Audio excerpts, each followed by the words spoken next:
Hello ಆತ್ಮೀಯರೇ, ನಮಸ್ಕಾರ. ಮೋಕ್ಷ ಮೀಡಿಯಾಕ್ಕೆ ಸ್ವಾಗತ. ನಾನು ಮೋಕ್ಷ ಹಿರೇಮಠ.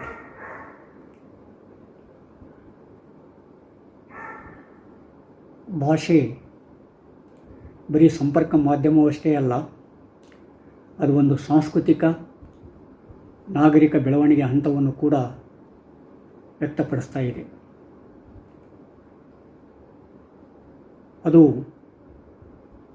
ಭೌಗೋಳಿಕ, ಜನಾಂಗೀಯ, ವಾಂಶಿಕ ಮತ್ತು ಇನ್ನಿತರ ಅಂಶಗಳನ್ನು ಒಳಗೊಂಡಿರ್ತಕ್ಕಂಥ ಲಕ್ಷಣಗಳನ್ನು ಒಳಗೊಂಡಿರುತ್ತದೆ.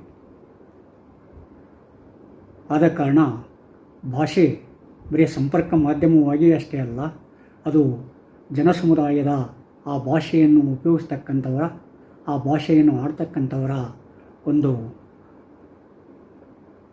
ಅವಿಭಾಜ್ಯವಾದ ಅಂಗವೇ ಆಗಿದೆ. ಈ ಹಿನ್ನೆಲೆಯಲ್ಲಿ ನಾವು ದ್ರಾವಿಡ ಭಾಷಾ ಕುಟುಂಬವನ್ನು ನೋಡಬೇಕಾಗಿದೆ.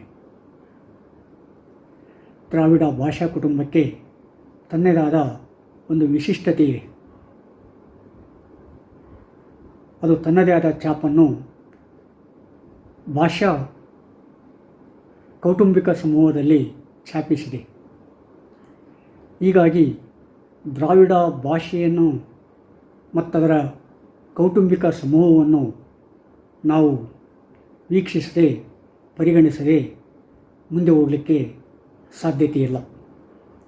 ಅದು ಭಾರತದ ಉಪಖಂಡದಲ್ಲಿ ಅಂತೂ ಅತಿ ಅವಶ್ಯವಾದದ್ದು, ಅತಿ ಮುಖ್ಯವಾದದ್ದು.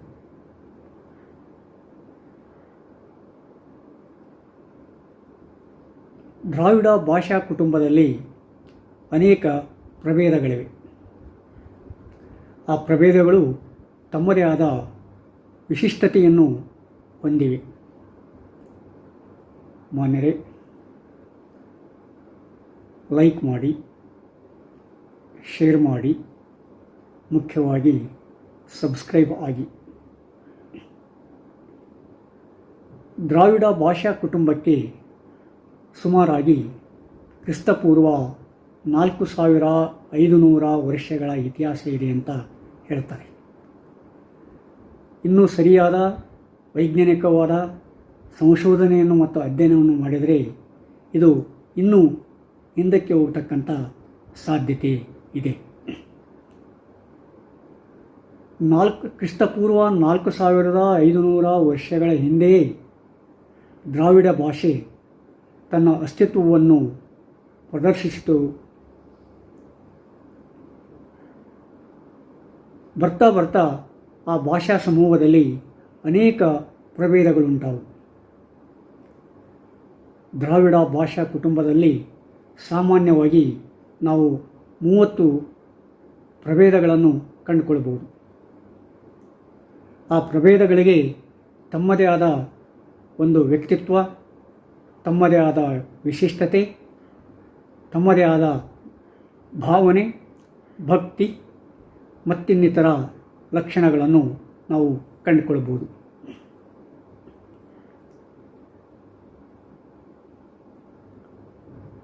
ದ್ರಾವಿಡ ಭಾಷಾ ಕುಟುಂಬವನ್ನು ಸಾಮಾನ್ಯವಾಗಿ ಭಾರತದಲ್ಲಿ ಮತ್ತು ಇಡೀ ವಿಶ್ವವನ್ನು ಒಳಗೊಂಡು ಸಾಮಾನ್ಯವಾಗಿ 230 ಅಥವಾ 40 ಮಿಲಿಯನ್ ಜನರು ಉಪಯೋಗಿಸ್ತಾರೆ.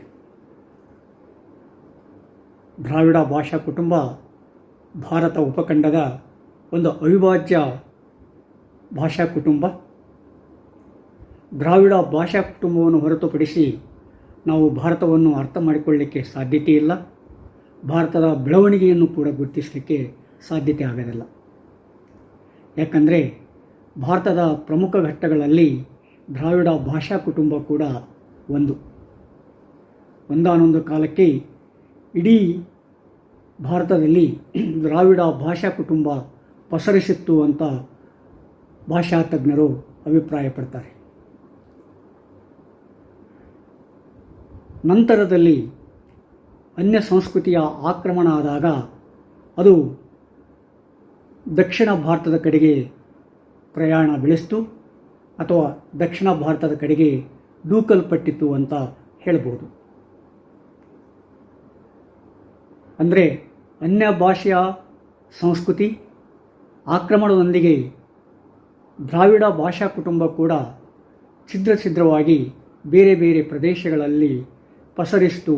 ಬೇರೆ ಬೇರೆ ಪ್ರದೇಶಗಳಲ್ಲಿ ತನ್ನ ಭಾಷಾ ಸಮೂಹವನ್ನು ವಿಸ್ತರಿಸಿತು ಮತ್ತು ಆ ಸನ್ನಿವೇಶಗಳಲ್ಲಿ, ಆ ಭೌತಿಕ ಸನ್ನಿವೇಶಗಳಲ್ಲಿ, ಭೌಗೋಳಿಕ ಸನ್ನಿವೇಶಗಳಲ್ಲಿ ಆಶ್ರಯವನ್ನು ಪಡೆದು ಅದು ತನ್ನದೇ ಆದ ನೆಲೆಯನ್ನು ನಿರೂಪಿಸಿತು ಅಂತ ಹೇಳ್ಬೋದು. ಅನ್ಯ ಸಂಸ್ಕೃತಿಯ ಆಕ್ರಮಣವಾದಾಗ ಆ ದ್ರಾವಿಡ ಭಾಷೆಯನ್ನು ಅನ್ಯ ಸಂಸ್ಕೃತಿಯ ಆಕ್ರಮಣಕ್ಕೆ ದೂಡಲ್ಪಟ್ಟಿರ್ತಕ್ಕಂಥ ವ್ಯಕ್ತಿಗಳು ಅದನ್ನು ದ್ರಾವಿಡ ಹೆಸರಿನಿಂದ ಕರೆಯಲ್ಪಡ್ತಾರೆ. ಸಾಮಾನ್ಯವಾಗಿ ದ್ರಾವಿಡ ಶಬ್ದ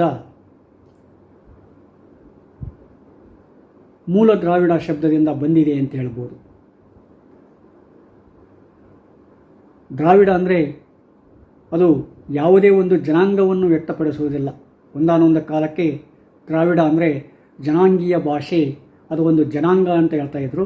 ಆದರೆ ಇಂದಿನ ದಿನಮಾನಗಳಲ್ಲಿ ಆ ವಾದ ತನ್ನ ತೇಜಸ್ಸನ್ನು ನಿಷ್ಕ್ರಿಯಗೊಳಿಸಿದೆ ಅಂತ ಹೇಳ್ಬೋದು. ತನ್ನ ತೇಜಸ್ಸನ್ನು ಮಂದವಾಗಿಸಿದೆ ಅಂತ ಹೇಳ್ಬೋದು. ಯಾಕಂದರೆ ಬರೀ ದ್ರಾವಿಡ ಅಂದ ತಕ್ಷಣ ಅದು ಜನಾಂಗೀಯ ಭಾಷೆ ಅಲ್ಲ, ಅದು ಆ ಭಾಗದಲ್ಲಿ, ಆ ಭೌಗೋಳಿಕ ಸನ್ನಿವೇಶದಲ್ಲಿ ವಾಸಿಸ್ತಕ್ಕಂಥ ಎಲ್ಲ ಜನರು ಉಪಯೋಗ ಮಾಡ್ತಕ್ಕಂಥ ಭಾಷೆ ಕೂಡ ಆಗುತ್ತೆ. ಈ ದ್ರಾವಿಡ ಶಬ್ದವನ್ನು ಸಾಮಾನ್ಯವಾಗಿ ಸಂಸ್ಕೃತ ಭಾಷಿಕರು ಉಪಯೋಗ ಮಾಡಿದರು ಮೊದಲನೇದಾಗಿ. ಅದಕ್ಕಿಂತ ಮೊದಲು ಮೂಲ ದ್ರಾವಿಡದಲ್ಲಿ ಈ ದ್ರಾವಿಡ ಇದ್ದಿಲ್ಲ. ಅದನ್ನು ದಾವಿಡ, ದಾವೇಡ, ದಾಮಿಡ ಅಂತೇಳಿ ಕರಿತಾ ಇದ್ದರು. ಯಾವಾಗ ಸಂಸ್ಕೃತ ಭಾಷಿಕರು ಭಾರತದಲ್ಲಿ ತಮ್ಮ ನೆಲೆಯನ್ನು ಕಂಡುಕೊಂಡರು, ಆಗ ಆರ್ ಶಬ್ದವನ್ನು, ಆರ್ ಉಚ್ಚಾರವನ್ನು ಉಪಯೋಗಿಸಿ ಮಾಡಿಕೊಂಡು ಅದನ್ನು ದ್ರಾವಿಡ ಅಂತೇಳಿ ಕರೀಲಿಕ್ಕೆ ಪ್ರಾರಂಭ ಮಾಡಿದರು. ಅಂದರೆ ದ್ರಾವಿಡ ಭೌಗೋಳಿಕ ಸನ್ನಿವೇಶವನ್ನು ಸೂಚಿಸುವುದಕ್ಕೋಸ್ಕರ ಅವರು ದ್ರಾವಿಡ ಶಬ್ದವನ್ನು ಉಪಯೋಗ ಮಾಡಿದರು. ಆದರೆ ಸಂಸ್ಕೃತ ಭಾಷೆಯನ್ನು ಮಾತಾಡ್ತಕ್ಕಂಥ ವ್ಯಕ್ತಿಗಳಿಗೆ ಮತ್ತು ದ್ರಾವಿಡ ಭಾಷಾ ಕುಟುಂಬಕ್ಕೆ ಸೇರಿರ್ತಕ್ಕಂಥ ವ್ಯಕ್ತಿಗಳಿಗೆ DNA ಯಾವುದೇ ವ್ಯತ್ಯಾಸವನ್ನು ನಾವು ಇಂದು ಕಾಣ್ತಾ ಇಲ್ಲ. ಅದು ಏನಿದ್ರೂ ಕೂಡ ಭೌಗೋಳಿಕ ವ್ಯತ್ಯಾಸ ಇರಬಹುದು. ಒಂದು ಭೌಗೋಳಿಕ ಸಂದರ್ಭಕ್ಕೆ, ಒಂದು ಭೌಗೋಳಿಕ ಸನ್ನಿವೇಶಕ್ಕೆ ಆ ಸನ್ನಿವೇಶವನ್ನು ಸೂಚಿಸೋದಕ್ಕೋಸ್ಕರ ಆ ಸಂಸ್ಕೃತ ಭಾಷಿಕರು ಅದನ್ನು ದ್ರಾವಿಡ ಅಂತೇಳಿ ಕರೀತಾರೆ. ಅಂದರೆ ದ್ರಾವಿಡ ಅಂದರೆ ಭಾರತದ ವಿಂಧ್ಯಾಚಲ ಅಥವಾ ವಿಂಧ್ಯ ಪರ್ವತದ ಕೆಳಭಾಗ, ವಿಂಧ್ಯ ಪರ್ವತದ ಮಧ್ಯಭಾಗ ಅನ್ನುವ ಅರ್ಥವನ್ನು ಕೊಡ್ತಾ ಇದೆ. ಯಾವ ರೀತಿಯಾಗಿ ದ್ರಾವಿಡ ಭಾಷಾ ಕೌಟುಂಬಿಕರು ಈ ಹಿಮಾಲಯದ ಆಚೆಗಿನ ಭಾಷೆಯನ್ನು ಅಥವಾ ಸಿಂಧೂ ನದಿಯ ಆಚೆಗಿನ ಭಾಷೆಯನ್ನು ಅಥವಾ ಆಚೆಗಿನ ವ್ಯಕ್ತಿಗಳನ್ನು ಮ್ಲೇಚ್ಛ ಭಾಷೆ ಅಂತೇಳಿ ಕರಿತಾ ಇದ್ದರು. ಅದೇ ರೀತಿ ಈ ಸಾಂಸ್ಕೃತಿಕ ಭಾಷಿಕರು ವಿಂಧ್ಯ ಪರ್ವತದ ಕೆಳಗಿನ ಭಾಗಗಳಲ್ಲಿ, ಕೆಳಗಿನ ಭೌಗೋಳಿಕ ಸನ್ನಿವೇಶದಲ್ಲಿ ಉಪಯೋಗ ಮಾಡ್ತಕ್ಕಂಥ ಭಾಷಿಕರನ್ನು ದ್ರಾವಿಡರು ಅಂತೇಳಿ ಕರೆದರು. ಸಾಮಾನ್ಯವಾಗಿ ಈ ಆರ್ ಶಬ್ದ ದ್ರಾವಿಡ ಭಾಷೆಗಳಲ್ಲಿಲ್ಲ. ಅದು ಏನಿದ್ರೂ ಕೂಡ ಉತ್ತರ ಭಾರತದ ಭಾಷೆಗಳಲ್ಲಿ ನಾವು ಕಂಡುಕೊಳ್ತೀವಿ. ಅಂದರೆ ಇಂಡೋ ಆರ್ಯನ್ ಭಾಷಾ ಸಮೂಹದಿಂದ ಬಂದಿರತಕ್ಕಂಥ ಭಾಷೆಗಳಲ್ಲಿ ಆ ಆರ್ ಸ್ವರದ ಉಚ್ಚಾರಣೆಯನ್ನು ಕಾಣ್ತಾ ಇದ್ದೀವಿ ನಾವು. ಆದರೆ ದ್ರಾವಿಡ ಭಾಷೆಗಳಲ್ಲಿ ಆರ್ ಸ್ವರ ಉಚ್ಚರಿಸಿದರೂ ಕೂಡ ಅದಕ್ಕೆ ಭಾಳ ಪ್ರಾಮುಖ್ಯತೆ ಇಲ್ಲ. ಅದು ರಿಟ್ರೋಫ್ಲೆಕ್ಟಿವ್ ಸ್ವರವಾಗಿ ಉಪಯೋಗ ಆಗ್ತಾ ಇಲ್ಲ. ಅದು ರಿಟ್ರೋಫ್ಲೆಕ್ಟಿವ್ ಸ್ವರವಾಗಿ ಉಪಯೋಗ ಆಗ್ತಾ ಇರೋದು ಅದು ಸಂಸ್ಕೃತ ಭಾಷೆಯಲ್ಲಿ ಮತ್ತು ಸಂಸ್ಕೃತ ಜನ್ಯ, ಇಂಡೋ ಆರ್ಯ ಜನ್ಯ ಇತರ ಭಾರತೀಯ ಭಾಷೆಗಳನ್ನೇ ನಾವು ಅದನ್ನು ಕಂಡುಕೊಳ್ಳಬಹುದು. ಹೀಗಾಗಿ ಈ ದ್ರಾವಿಡವನ್ನು ಒಂದು ಜನಾಂಗಕ್ಕೆ ಅಥವಾ ಜನಾಂಗ ಸೂಚಿ ಪದವಾಗಿ ಉಪಯೋಗ ಮಾಡದೆ ಅದನ್ನೊಂದು ಭೌಗೋಳಿಕ ಪದವಾಗಿ ಉಪಯೋಗಿಸಲಿಕ್ಕೆ ಹಾಗೆ ಇರ್ತಕ್ಕಂಥ ಭಾಷಿಕರು ಬಳಕೆ ಮಾಡ್ತಾರೆ. ಅದನ್ನು ನಂತರ ದಿನಮಾನಗಳಲ್ಲಿ ಮತ್ತೆ ಬೇರೆ ರೀತಿಯ ಆಕ್ರಮಣಕ್ಕೊಳಗಾದಾಗ, ಭಾರತವನ್ನು ಬೇರೆ ರೀತಿಯ ಶಕ್ತಿಗಳು ಆಕ್ರಮಣಗೊಳಿಸಿದಾಗ ಆ ಭಾರತದಲ್ಲಿ ವಿಭಜನೆಯನ್ನು ಉಂಟು ಮಾಡಲು ಭಾರತೀಯ ಒಕ್ಕಟ್ಟನ್ನು ಛಿದ್ರ ಮಾಡಲು ಈ ಜನಾಂಗೀಯ ವಾದವನ್ನು ಮುಂದಕ್ಕೆ ತಳ್ತಾರೆ. ಯಾಕಂದರೆ ಈ ಭಾರತದ ಸಂಸ್ಕೃತಿಯ ಮೇಲೆ ಆಕ್ರಮಣವನ್ನು ಮಾಡಿರ್ತಕ್ಕಂಥ ವ್ಯಕ್ತಿಗಳು ಯಾವಾಗಲೂ ಈ ಮೆಸೊಪೊಟೋಮಿಯಾ, ಈ ಪರ್ಷಿಯಾ, ಯುರೋಪಿಯನ್ ಇನ್ನಿತರ ಭಾಗಗಳಿಂದ ಬಂದಿರತಕ್ಕಂಥ ಜನರನ್ನು ನಾವು ಕಾಣ್ತಾ ಇದ್ದೇವೆ. ಆ ಜನರು ಇಲ್ಲಿಯ ಜನರ ಮೇಲೆ ಆಕ್ರಮಣ ಮಾಡಿ ಇಲ್ಲಿಯ ಜನರ ಸಂಸ್ಕೃತಿಯನ್ನು ಬದಿಗೆ ಒತ್ತಿ ತಮ್ಮ ಸಂಸ್ಕೃತಿಯನ್ನು ಆಳುವ ವರ್ಗದ ಸಂಸ್ಕೃತಿಯನ್ನು ನೆಲೆಗೊಳಿಸಲಿಕ್ಕೆ ಏನು ಮಾಡ್ತಾರೆ, ಅವರು ತಮ್ಮದೇ ಆದ ರೂಪರೇಷೆಗಳನ್ನು ಉಂಟು ಮಾಡ್ತಾರೆ. ಅದೇ ರೀತಿ ಇಂಗ್ಲೀಷರು ಈ ದೇಶವನ್ನು ಆಳ್ತಾ ಇರುವಾಗ ಈ ದೇಶದ ಒಗ್ಗಟ್ಟನ್ನು ಛಿದ್ರ ಮಾಡಲು ಅವರು ಈ ಜನಾಂಗೀಯ ವಾದವನ್ನು ಉಪಯೋಗಿಸ್ತಾರೆ. ಆವಾಗ ದ್ರಾವಿಡ ಜನಾಂಗವನ್ನು ಮುಂದೆ ತರ್ತಾರೆ. ಅದು ಒಂದು ದೊಡ್ಡ ಕತೆ. ಅಂತ ಅನೇಕ ಕಥೆಗಳನ್ನು ಈ ಯುರೋಪಿಯನ್ ಆಳುವವರು ಭಾರತವನ್ನು ಆಕ್ರಮಣ ಮಾಡಿದಾಗ ನಾವು ಬೇರೆ ಬೇರೆ ರೀತಿಯಾಗಿ ಕಂಡುಕೊಳ್ಳಬಹುದು. ಬೇರೆ ಬೇರೆ ರೀತಿಯಲ್ಲಿ ಬೇರೆ ಬೇರೆ ಹಂತಗಳಲ್ಲಿ ನಾವು ಗುರುತಿಸಬಹುದಾಗಿದೆ. ಹೀಗಾಗಿ ಆಗಿನ ಅಂದರೆ ಆಳುವ ಜನಾಂಗದವರು ಒತ್ತು ಕೊಟ್ಟು ದ್ರಾವಿಡ ಜನಾಂಗ ಇದೆ ಅಂತ ಹೇಳಿದರು. ಆದರೆ ನಂತರದ ದಿನಗಳಲ್ಲಿ ಅದು ಆಳುವ ವರ್ಗಗಳು ಹುಟ್ಟು ಹಾಕಿರ್ತಕ್ಕಂಥ ಒಂದು ವಾದವಾಯಿತೇ ಹೊರತು ಆದರೆ ವೈಜ್ಞಾನಿಕವಾಗಿ ಅದು ಸರಿಯಲ್ಲ ಅಂತಕ್ಕಂಥ ತೀರ್ಮಾನಕ್ಕೆ ಈಗ ಭಾಷಾ ತಜ್ಞರು, ಜನಾಂಗೀಯ ತಜ್ಞರು ಬರ್ತಾರೆ. ಯಾಕಂದರೆ ವೈಜ್ಞಾನಿಕ ಬೆಳವಣಿಗೆ ಆದಂಗೆಲ್ಲ, ಜನರ ಅರಿವಿನ ಹಂತ ಮೇಲ್ಮಟ್ಟಕ್ಕೆ ಹೋದಂಗೆಲ್ಲ, ಆ ಹೊಸ ಹೊಸ ಆವಿಷ್ಕಾರಗಳ ಹಿನ್ನೆಲೆಯಲ್ಲಿ ಆ ಜನರ ಶೈಲಿಯನ್ನು, ಜನರ ಜೈವಿಕ ಭಾಗಗಳನ್ನು ನಾವು ಸಂಶೋಧನೆ ಮಾಡಿದಾಗ ಅಲ್ಲಿರ್ತಕ್ಕಂಥ DNA ಮೂಲಕ ಗೊತ್ತಾಗುತ್ತೆ ಈ ಆರ್ಯ ಮತ್ತು ದ್ರಾವಿಡ ಜನಾಂಗಗಳು ಅವು ಜನಾಂಗಗಳಿದ್ದಿಲ್ಲ.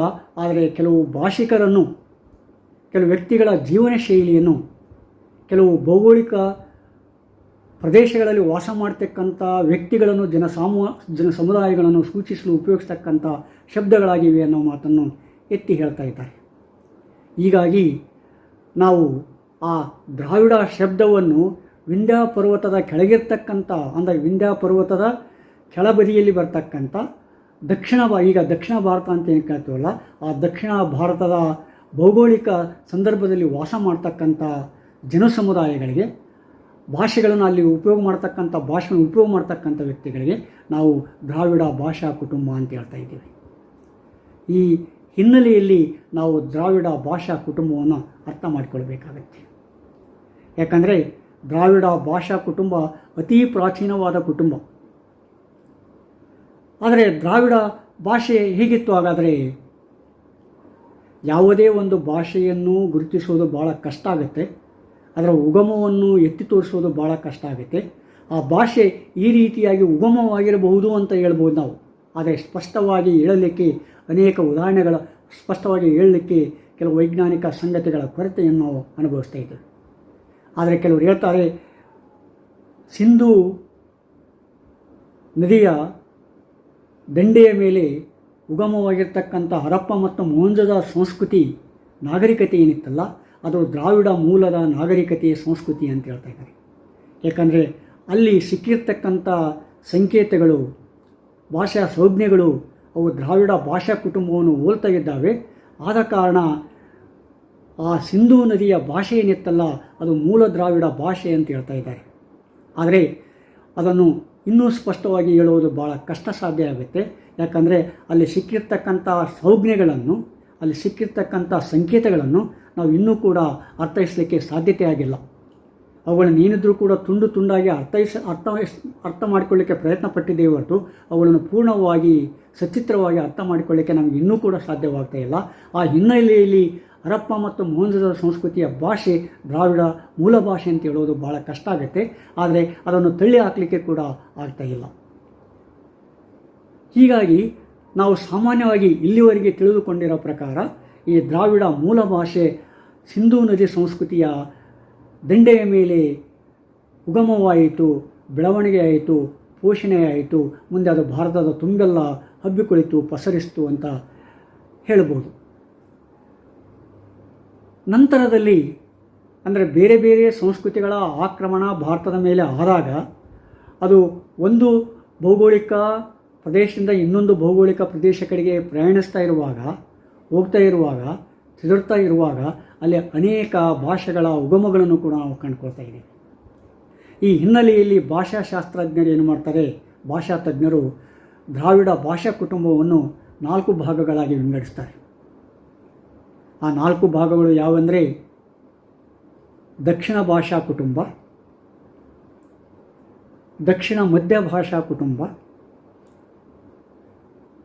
ಭಾರತದ ಮಧ್ಯ ಭಾಷಾ ಕುಟುಂಬ ಮತ್ತು ಭಾರತದ ಉತ್ತರ ಭಾಷಾ ಕುಟುಂಬ ಅಂತೇಳಿ. ದಕ್ಷಿಣ ಭಾರತದ ಕುಟುಂಬ ಏನಿದೆಯಲ್ಲ, ಆ ದಕ್ಷಿಣ ಭಾರತದ ಕುಟುಂಬದ ಬೆಳವಣಿಗೆಯಲ್ಲಿ ನಾವು ಮೊದಲನೇದಾಗಿ ತಮಿಳು ಮತ್ತು ಕನ್ನಡದ ಭಾಷೆಗಳನ್ನು ಗುರುತಿಸ್ತೀವಿ. ನಾವು ಮಲಯಾಳಂ ಭಾಷೆಯನ್ನು ಗುರುತಿಸ್ತೀವಿ. ಅಂದರೆ ತಮಿಳು ಕನ್ನಡ ಮಲಯಾಳಂ ಯಾವ ಹಂತದಲ್ಲಿ ಮೂಲ ದ್ರಾವಿಡ ಭಾಷೆಯಿಂದ ಬೇರ್ಪಟ್ಟು ಅಂತ ಹೇಳೋದು ಭಾಳ ಕಷ್ಟ ಆಗುತ್ತೆ. ಯಾವ ಹಂತದಲ್ಲಿ ಬೇರ್ಪಟ್ಟು ಅಂತೇಳಿ ಕಷ್ಟ ಆಗುತ್ತೆ. ಆದರೆ ಅವು ಬೇರ್ಪಟ್ಟಿದ್ದಂತೂ ನಿಜ. ಅದು ತಮಿಳನೇ ಮೊದಲೇ ಬೇರ್ಪಟ್ಟಿತ್ತು ಅಥವಾ ಕನ್ನಡನೇ ಮೊದಲೇ ಬೇರ್ಪಟ್ಟಿತ್ತು ಅಂತ ಹೇಳುವುದು ಭಾಳ ಕಷ್ಟ ಆಗುತ್ತೆ. ಅವು ಯಾವ ಹಂತದಲ್ಲಿ ಯಾವ ರೀತಿಯಾಗಿ ವಿಭಜನೆಗೊಂಡು ಯಾವ ರೀತಿಯಾಗಿ ಬೆಳವಣಿಗೆ ಆದವು ಅಂತ ಹೇಳಿ ನಾವು ಸಾಮಾನ್ಯವಾಗಿ ಕಲ್ಪನೆ ಮಾಡಿಕೊಳ್ಬೋದು ಕೆಲವಾರು ವಾಸ್ತವಿಕ ಹಿನ್ನೆಲೆಯಲ್ಲಿ. ಆದರೆ ಅದನ್ನು ಅಧಿಕೃತವಾಗಿ ಹೇಳುವುದು ಭಾಳ ಕಷ್ಟ ಆಗುತ್ತೆ. ಹೀಗಾಗಿ ತಮಿಳು, ಕನ್ನಡ ಮತ್ತು ಮಲಯಾಳಂ ಭಾಷೆಗಳು ದಕ್ಷಿಣ ಭಾರತದ ಪ್ರಮುಖ ಭಾಷೆಗಳಾಗ್ತವೆ.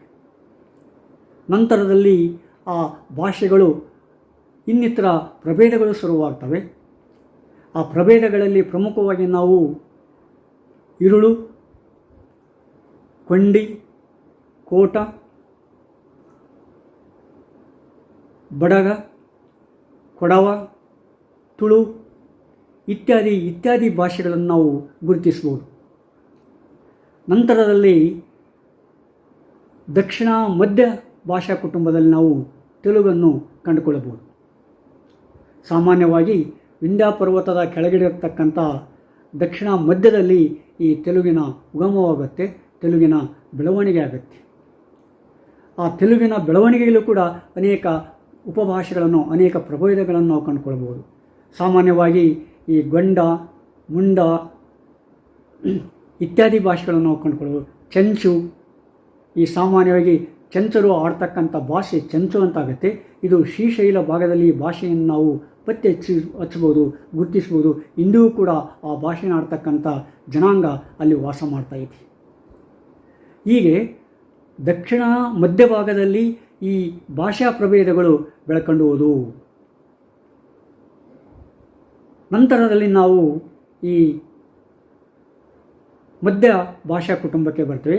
ಈ ಮಧ್ಯ ಭಾಷಾ ಕುಟುಂಬ ಈಗಿನ ಆಧುನಿಕ ಭಾರತದ ಮಹಾರಾಷ್ಟ್ರ ಏನಿದೆಯಲ್ಲ, ಆ ಮಹಾರಾಷ್ಟ್ರದ ಸುತ್ತುವರೆದು ಏನಾಗುತ್ತೆ, ಈ ಮಧ್ಯ ದ್ರಾವಿಡ ಭಾಷಾ ಕುಟುಂಬಗಳು ಬೆಳವಣಿಗೆಯಾದವು.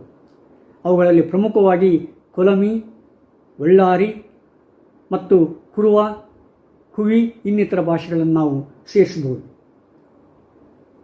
ಹಾಗೆಯೇ ನಾಲ್ಕನೆಯದಾಗಿ ನಾವು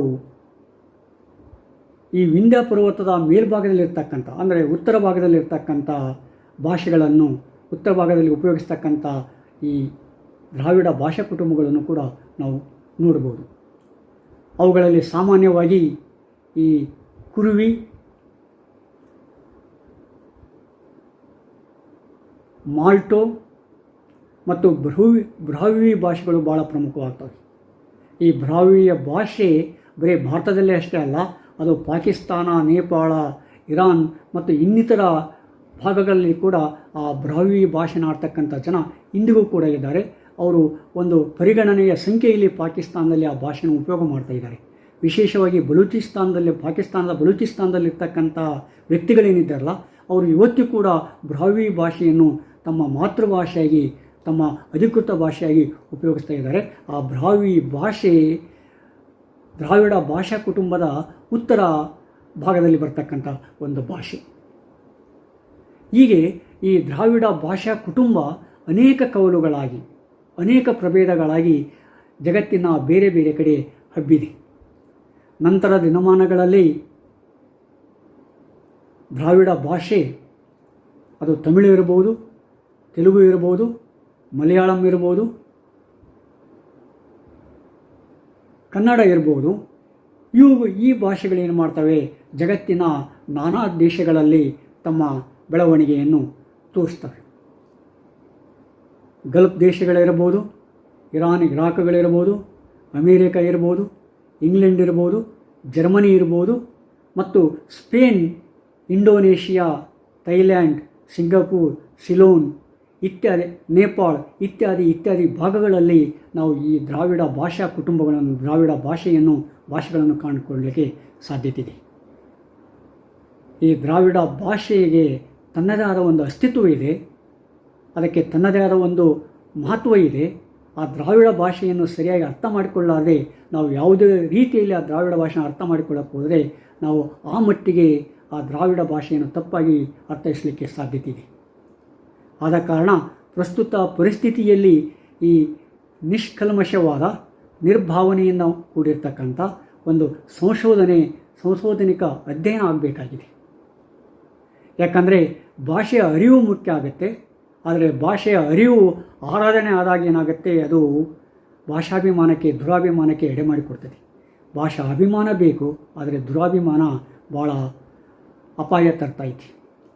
ಭಾಷೆಯ ಆರಾಧನೆ ಬೇಕು, ಆದರೆ ಅದು ಯಾವಾಗಲೂ ದುರಭಿಮಾನ ಆಗಬಾರ್ದು, ಅದು ಯಾವಾಗಲೂ ಮೂಢನಂಬಿಕೆ ಆಗಬಾರ್ದು.